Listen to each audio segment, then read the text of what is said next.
So let's see. Can you hear me? That's what everybody asked the first question. Great. I felt that the mic was a little bit high, but it's supposed to be there, so I'm not like Madonna today. So thank you so much for having me. So my name is Lotta. I work with Vattenfall and the generation part. I will, of course, try to represent my whole company, but my heart is within the generation business. And what does that mean for us? It means the full hydro production, Sweden and Germany. It means our service technicians all over Sweden, and it means nuclear. From sourcing of the fuel to the back end, the decommissioning, the final storage, and for sure the production in Ringhals and Forsmark. So that's my area of responsibility, and I will try to then to have the other aspect of what we heard earlier today to put it into context of the energy industry and the challenges we have when it comes to competences. So for Vattenfall, just putting our company into context, you might say that or think that this is our sustainability strategy.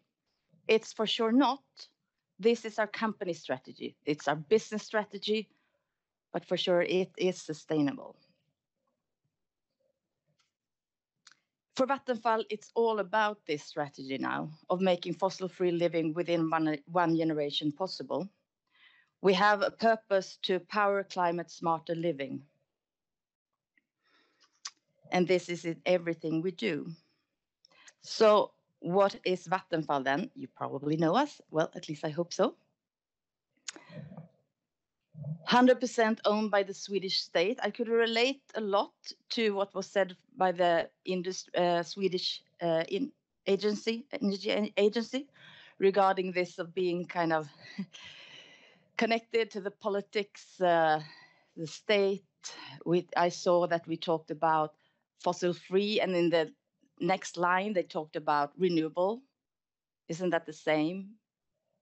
Well, we have struggled with that from a nuclear perspective quite a lot the last years. And that's why Vattenfall, with a lot of nuclear in our portfolio, talks about fossil free. So what else?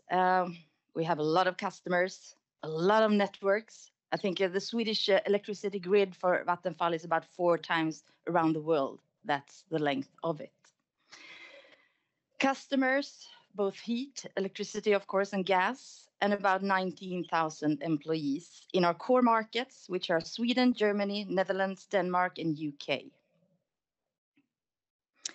When it comes to our production, we have the Vattenfall production is about 43% out of hydropower. That's both Sweden, but also now to larger and larger extent, the pump storage hydro in Germany. Compared to Sweden, not so much, but revenue-wise, contributing. We have nuclear, 30%, wind production, 17%, solar, 1%. But that's our portfolio. And for sure, we're talking about the energy transition, and that's, of course, changing rapidly. So, fossil-free living within one generation.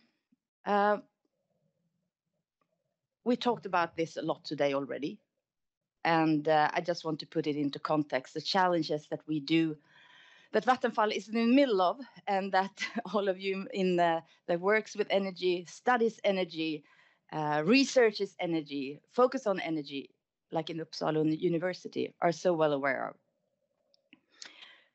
When looking at Sweden, well, we will double our electricity demand over the next 25 years. And why is that? Well, a lot of the CO2 emissions to lower that will come from electrification. We talked about it. It's about the industry. It's about transport. It's about production. And we will need to do something that has never been done before. And we need to build a lot of fossil-free electricity, but also to build a greater grid capacity in Sweden, and in a very short time. This is a global challenge, for sure, but it has different characteristics if you look to Sweden and Europe. Sweden, we have almost 100% fossil-free production already, or energy system, I would say. It's not just the production, while Europe have a wide dependency on gas and coal still. So with the need of phasing out coal, I would say, and at the same time as the demand for electricity increases, I think it's not fair that we stand and debate whether we really need the solar, the wind, or the nuclear, or the hydro, because we will need them all. The renewable parts for sure, together with nuclear. That's the belief that Vattenfall has. So, am I here then to talk about nuclear? No, but this is Uppsala. As Anna said, we have a great cooperation together, Vattenfall and Uppsala University, regarding the nuclear part. So I will show some respect for that and focus a little bit on it at least. So from a nuclear perspective, this nuclear is needed to make us climate neutral. The fossil-free energy sources, they all must work together. We do a lot of innovative things within Vattenfall. For example, working on the fossil-free aviation fuel. It's a startup looking at that. We build new wind power. We're optimizing our hydropower plants, and also then focus on research for nuclear. And when it comes to nuclear, it's not only about new build, it's also about long-term operations. So having our current assets in operations for a longer and longer time. And that needs to be put investments on and research for sure. We're also looking at the cost reduction in our large generation 3 reactors. But then, as mentioned in a panel before, we have the SMRs, the small modular reactors. That is kind of rising in popularity, and a lot of people are talking about them. So we have, at the same time, innovative, new, small-scale solution, at the same time as we have our large-scale, excellent power plants providing fossil-free energy to Sweden. So how does Vattenfall then ensure that we're fit for purpose? Well, because maybe this was what I was supposed to talk about, but I can't help myself explain a little bit how we see our mix in Vattenfall. So in Vattenfall, we have a prognosis about 3,000 recruitments for 2022. 1,500 of them, approximately, a little bit more actually, are in Sweden. We've started already with thousands of them already now in May. Our recruitment team in Sweden, they are kind of under a lot of pressure. It's a lot of work. There is increased competition for talent. It was mentioned before today. And the risk is that we cannibalize on each other in the industry. So it's not only about, as I've written here also, of course, to show that Vattenfall is an attractive employer, an employer of choice. But I mean, Northvolt was to do the same. So does NCC. So does everybody. So does Uppsala University as an employer. So the only solution is that we get more people studying engineering as here in Uppsala. Other schools and universities, of course, also. That's my only solution.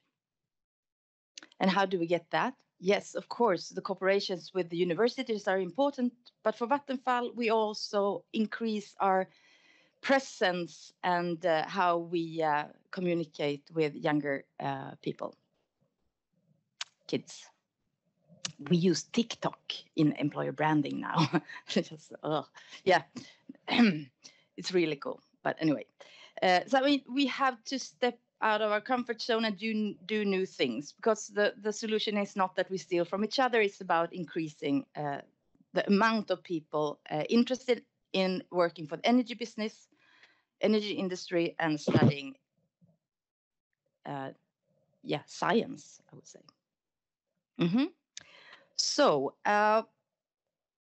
when it comes to our cooperations with Uppsala University and other universities, of course, we engage in lectures, seminars, thesis works.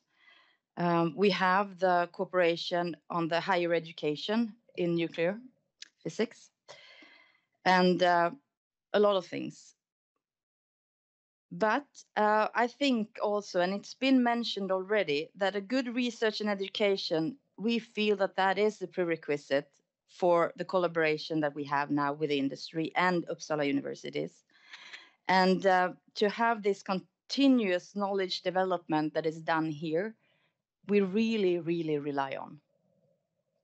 We need that expert specialist knowledge that comes out, but also, as Remi said, we not only need those knife-sharp competence, we also need the generalist from a science perspective. So what do we need then? Well, this is what we need. If I would have shown the full Vattenfall picture, I would have had to have many slides. So I compiled it, so you see and it's from a more of a generation point of view. But within my area of business, for the hydro, from the services, from the nuclear, that's where we have the en masse need. For sure, we're recruiting in wind power. For sure, we're recruiting in IT a lot. But this is what I want to send. And it's more. And a lot of these competence areas you see are very wide. Probably doesn't match what exactly it said what you're studying, but I'm sure all of you that sits here and are studying now, it fits perfectly.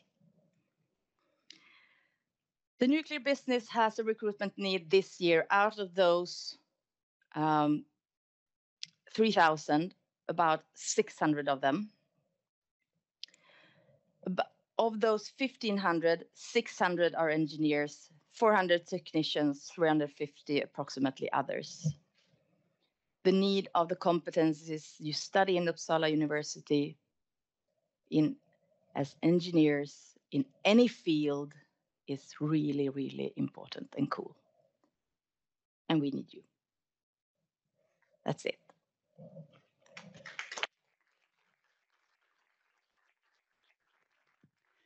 Thanks a lot. So that's a very clear message. Do we have any questions?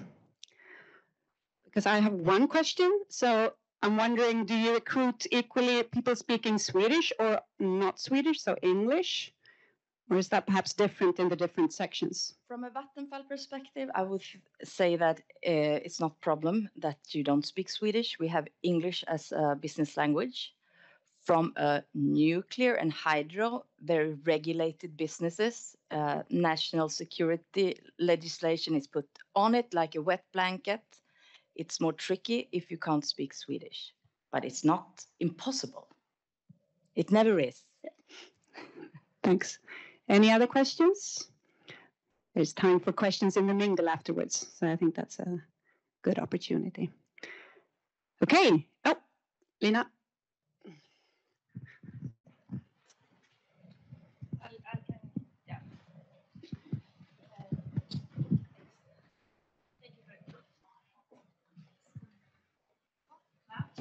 Yes, thank you for a very interesting presentation. I work with connecting the university and education with companies. How can companies in the best possible way be interacting with the university during the students' education? How? Yes, how is the best possible way? I think it should be during the whole education. And not to wait until we come to the final thesis, or so that's for sure. To be honest, I work with HR, and I hope that if we have other business reps here can relate.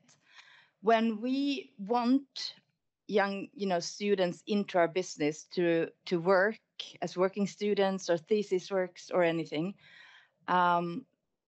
since we have constraint on resources, that's not only the intake, it's also in the business. So everybody working in Vattenfall within the core business are really up to here with demands and everything. When none of them come and say, hey, now I really want you to take in this young talent person that could be a future employee of ours. They go, yes, I want to, but oh God, what should I do? And that is, if we're early on and we're connecting quite early, then we can prepare that in a better way so that we have a better possibility as a company of supporting you, not you supporting us.